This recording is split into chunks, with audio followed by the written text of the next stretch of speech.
প্রসাদ নিলে হাত পা ধুয়ে নাকি শুধু না না আজ পুজো শেষ তো আর প্রসাদ দেবে একেবারে না না না একটু ঠাকুর ধরে দাঁড়াবো নতুন জামা প্যান্ট খানা এখানে আসো না, তুমি এখানে আসো। না না জন্ম কিছু খাইনি প্রসাদ।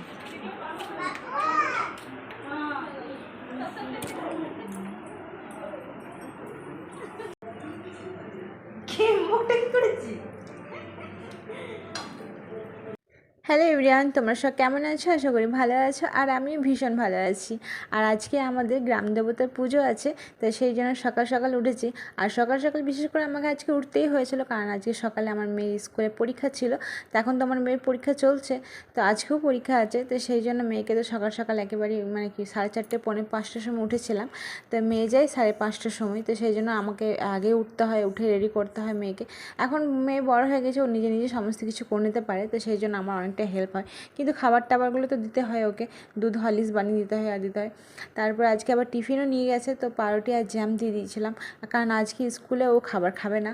কারণ আজকে আমাদের এই যে বললাম গ্রাম দেবতার পুজো আছে, তো আমাদের গ্রাম দেবতার পুজো আজকে একটা বেলা পুরো নিরামিষ খেতে হয়। তো সেখানে কোনো আঁশ জিনিস বা কোনো আদা রসুন পেঁয়াজ এগুলো কোনো খেতে নেই। কারণ আমাদের এখানে প্রতি বছরই দেখি আর কি, আমাদের বাপের বাড়ির দিকে এরকম কখনোই হয় না, বাট এখানে আমার ভীষণ ভালো লাগে এই জিনিসটা দেখতে। আমার মেয়েও খুব পছন্দ করে। এখনও অবধি এইদিকে আমাদের মানে গ্রাম দেবতা পুজোর আগের দিনে আর কি সন্ধ্যাবেলায় ঢেরি পিটিয়ে যায়, মানে ঢেরি পিটিয়ে বলে বলে যায় আর কি, যে সাবান মাখবে না, তারপর কাপড় কাচবে না, মানে এইগুলো বলে না আমার ভীষণ ভালো লাগে। তারপর পেঁয়াজ রসুন খাবে না। তো যাই হোক, আমি বিয়ের পর থেকে এই জিনিসটার নিয়মটা মেনে আসছি, মানে যা যা বলে আর কি করতে। তো যাই হোক, আগুন ধরাতেও বারণ করে, বাট আমাদের শ্বশুরবাড়ি এই দিকটাতে রান্নাবান্নাটা করে, কারণ নিরামিষ রান্নাবান্না হয়।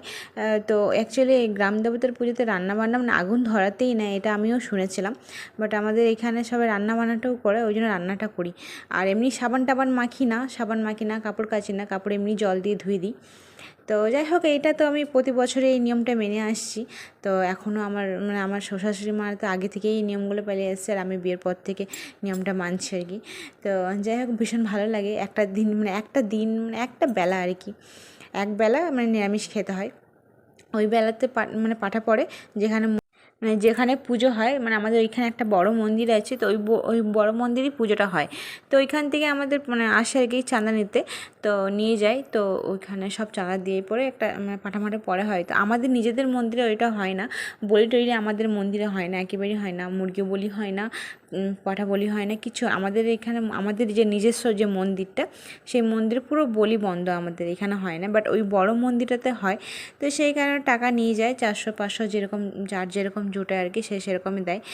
তো যাই হোক, আমাদের এখান থেকেও আমাদের বাড়ি থেকেও নিয়ে যায়। তো নিয়ে গিয়ে ওর প্রসাদটা দিয়ে যায়, অল্প করে প্রসাদ দিয়ে যায়। তো সেই জন্য পাঁঠা পরে মাংস তো রান্না করতেই হয়, অল্প দিয়ে যায় তো রান্না করতে হয়। তো সেই জন্য বাবা আবার বেশি করে মানে ওই বেলাতে নিয়ে চলে আসে। এখন এই বেলাতে নিয়ে আসবে না, ওই বেলাতে নিয়ে আসবে বাবা। তো যাই হোক, এই বেলা নিরামিষ হচ্ছে। তো আমার তো চান টান সমস্ত কিছু হয়ে গেছে, ঘরের পুজো করাও হয়ে গেছে। তো আমি দেখতেই পাচ্ছি এখন রান্নাঘরে চলে এসেছি। আর মা আজকে মানে ভেবেছিলাম যে রান্না করব সয়াবিন আলু টমেটো দিয়ে রান্না করব ভেবেছিলাম। তো যাই হোক, এখন আবার হঠাৎ করে প্রোগ্রাম হলো। আমার মেয়ে ভীষণ পছন্দ করে পোস্ত, তোমার দাদাভাই বেশি পছন্দ করে পোস্ত খেতে। তো ভাবলাম যে ঠিক আছে, সয়াবিন রান্না তার একটু 2 দিন আগেই হয়েছিল। তো বাবা আর বলেছিল যে খাবে না। তো সেই কারণে ভাবলাম, বাবা যখন খাবে না বলছে, তারপরে পটল আলু ভাজা আর ডাল ভাত দিয়ে খাবে বাবা, সয়াবিন যদি না খায়।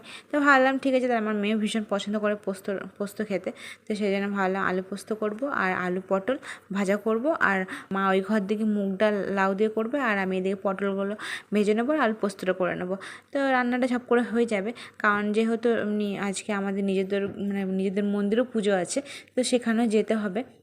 আর ওইদিকে তো মেয়ে স্কুলে গেছে, বললাম আজকে টিফিন ওকে পাউরুটি আর জ্যাম করে দিয়েছিলাম, কারণ ওই যে বললাম আজকে স্কুলে কিছু খেতে পারবে না, সেই কারণে। তো সেই জন্য আর কোনো টেনশন নেই। এখন আমিও টিফিন করিনি, আর তোমার দাদাভাই টিফিন করে ও চলে গেছে। ওর কাজ ছিল আর কি, যখন আমি চান করছিলাম তখনই ও টিফিন করে নিয়েছে। তো ও পাউরুটি আর জ্যাম খেয়ে নিয়েছে, যেহেতু আজকে রুটি বা কিছু খেতে পারবো না, পোড়া জিনিস করতে পারবো না। তো সেই কারণে ও পাউরুটি আনা করেছিলাম, তো পাউরুটি আর জ্যাম নিয়ে খেয়ে নিয়েছে। তো আমার খুব একটা ইচ্ছা করছিল না পাউরুটি জ্যাম খেতে, তাই আমি ভাবলাম যে দুধ আর কর্নফ্লেক্স খাবো। তো সেই জন্য ভাবলাম এখন আমি রান্নাবান্নাটা করে নিই, কারণ এখনও সেরকম টাইম হয়নি, এখন 9টা বাজছে। তো টিফিন খাওয়ার মতন আমার টাইম হয়নি, আমি 9:30 10টার সময় টিফিন করি। তো ভাবলাম রান্নাবান্নাটাই করে নিই, আর আজকে সকাল সকালেই করে নিতে হবে, বললাম আমাদের মন্দিরে পূজায় যেতে হবে। তো সেই কারণে দেখো আমি এদিকে পটল ভাজাটা মানে কি বলবো হচ্ছে, এদিকে আলু সেদ্ধ করে নিয়েছিলাম, কারণ নিরামিষ যে হতো ওই জন্য আলুটা সেদ্ধ করে নিয়েছিলাম। আর পোস্তটা বেটে নিলাম, পোস্তটা ভাবলাম যে হলুদ টলুদ তো দেবো না, তো ভাবলাম যে আজকে একটু শুকনো লঙ্কা দিয়ে করি, কারণ কালারটা বেশ ভালো হয়, পোস্ততে যে শুকনো লঙ্কা দিয়ে বাটা হয় তা বেশ লাল লাল কালারটা খুব সুন্দর হয়। তো দেখতে পাচ্ছ আলুগুলো তো আমি সেদ্ধ করে নিয়েছিলাম, তো আলুগুলো সেদ্ধ করে ছালটা ছাড়িয়ে নিয়েছিলাম। তো ছালটা ছাড়িয়ে নেওয়ার পর আমি ছোটো ছোটো করে পিস পিস করে কেটে নিলাম, বেশ ভালো লাগে আর কি। আর এদিকে দেখতেই পাচ্ছ কড়াইয়ের মধ্যে আমি তেজপাতা আর কালো জিরে ফোড়ন দিয়েছিলাম, কারণ কারণ তেজপাতা আর কালো জিরের ফোড়নটা বেশ ভালো লাগে আলু পোস্তর মধ্যে, মানে কালো জিরের মানে সেন্টটা খুব সুন্দর লাগে গরম তেলে মানে ভেজে নেওয়ার পর, খুব ভালো লাগে। আর পোস্তর সঙ্গে তো খুব যায়, তো এমনি গোটা জিরেও যায়, বাট আজকে নিরামিষ করেছি তো সেই কারণে একটু আর কি মানে কালো জিরেটা একটু বেশি বেশি করে দিয়েছি। আর ওই দেখতেই পাচ্ছিলে পটল আলুটা মা কেটে দিয়েছিল, সকাল সকাল মা কেটে দিয়েছিলো, কারণ আমি কাটিনি, ওটা মা কেটে পরে এই ঘর দিকে দিয়ে গেছিলো। তো ওই জন্য পটল আলুটা ভালো ভেজে নিচ্ছি। তো দেখতে পাচ্ছ ওইদিকে ভাজা হচ্ছে, পটল আলুটা ভাজা হচ্ছে, আর এদিকে পোস্তটা আমার হচ্ছে। তো বেশ ভালো লাগে আর কি, এমনি শুকনো লঙ্কা দিয়ে পোস্তটাকে বেটে দারুণ লাগে আমার। তো ওই জন্যই ইচ্ছা হলো আজকে করতে, কারণ নিরামিষ যেহেতু করছি তো ভাবলাম একটু ওই রকম করেই করি, বেশ ঝাল ঝাল করে করি, বেশ ভালো লাগবে। মানে খুব একটা ঝাল করব না, মানে ঝাল ঝাল জাস্ট হালকা ঝাল ঝাল, কারণ মেয়ে খাবে তো, মেয়ে না খেতে পারলে তো ভালো লাগবে না। আর এমনিতেও খুব একটা নিরামিষ পছন্দ করে না, যেহেতু আলু পোস্তটাও পছন্দ করে বলে আলু পোস্তটা বানিয়েছিলাম। আর এদিকে দেখো আমি তো বলতে বলতে মানে আমার রান্না কমপ্লিট হয়ে গেছে। তো রান্না বান্না কমপ্লিট করে আমার বাসন টাসন ধোয়ার পরে আমি একেবারেই চলে এলাম আমার টিফিন করার জন্য। তো ওই যে ভাবছিলাম যে কী করব, আমি তো আমার ভালো লাগলো না জ্যাম পাউরুটি খেতে, তো ভাবলাম তাহলে দুধ আর কর্নফ্লেক্স খাই। আর মা তো দুধ এনেই দিয়েছিলো আমার মেয়ের জন্য, তো দুধটাতে রাখা আছে, আর আগের দিনে দুধটাও রাখা আছে, কারণ ওই দুধটা খাওয়ানো হয়নি মেয়েকে সকালে, কারণ ওইটা ফ্রিজে রাখা ছিল, কারণ আর ফ্রিজে আঁচটা জিনিস আছে, মানে জিনিসের ছোঁয়া আছে, তো সেই কারণে ওই দুধটা আর আমি ফ্রিজ থেকে বেরই করিনি, কারণ দুধটা আমি ভাবলাম সকালে আর মেয়েকে খাওয়াবো না, কারণ এমনি চায়গুলো দুধ দিই, আমি দুধ হরলিক্স দিয়ে বানিয়ে আমি মেয়েকে খাইয়ে দিয়েছিলাম সকালে, আর ওই দুধটা ফ্রিজ থেকে বের করিনি। আর এখন দেখতে পাচ্ছি যে দুধটা খাচ্ছে সেটা মা টাটকা দুধ এখন নিয়ে এসেছে, কারণ যেহেতু ওই দুধটা আগের দিনে দুধটা তো মেয়ে খায়নি, আর এখনও দুধ নিয়ে এসেছে, তো অনেকটা দুধ এমনিতেও হয়ে যাচ্ছে, কারণ মেয়ে হয়তো খেতেই পারবে না, তো আমাদেরকে আবার খেতেই হবে যখন, তখন ভাবলাম তাহলে এখান থেকে একটু দুধটা নিয়ে নিই, ওই দুধটা পরে তখন মেয়েকে আবার আমরা সবাই মিলে ভাগ করে খেয়ে নেবো। তো সেই জন্য এখন দুধ আর কর্নফ্লেক্স খেতে খুবই ইচ্ছা করছিলো, তো আমি ভাবলাম দুধ আর কর্নফ্লেক্সটাই খাই। আর একটু হালকা একটু মধু ছড়িয়ে নিয়েছিলাম, বেশ ভালো লাগছিলো খেতে, দারুণ লাগে আমার কর্নফ্লেক্সটা খেতে, দুধ দিয়ে ভীষণ ভালো লাগে।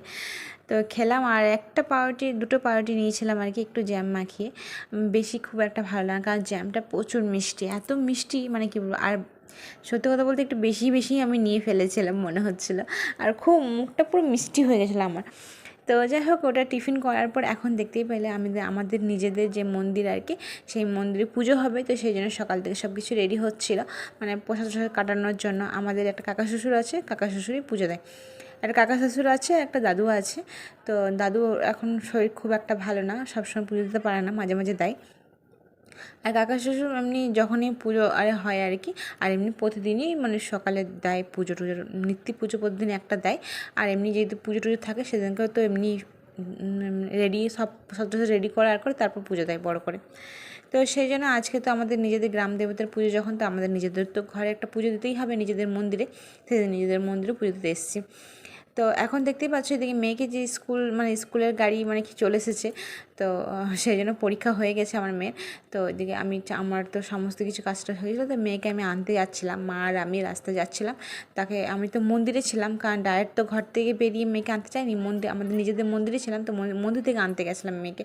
তো এই দিক থেকে যখন আমি রাস্তায় গেছি তখন দেখছি ওই দিক থেকে আমার মেয়ে বাড়ি ঢুকে গেছে, বাড়ি ঢুকে আমাদের মানে পুরো এই পিছন দিকে একটা রাস্তা আছে, তো ওই দিক থেকে আবার আমার মেয়ে মন্দির দিকেই যাচ্ছিলো, তখন ওর একটা জেঠিমা দেখতে পেয়েছে, তখন বলে যে দেখ তোর মারে কিন্তু তোকে আনতে গেছে।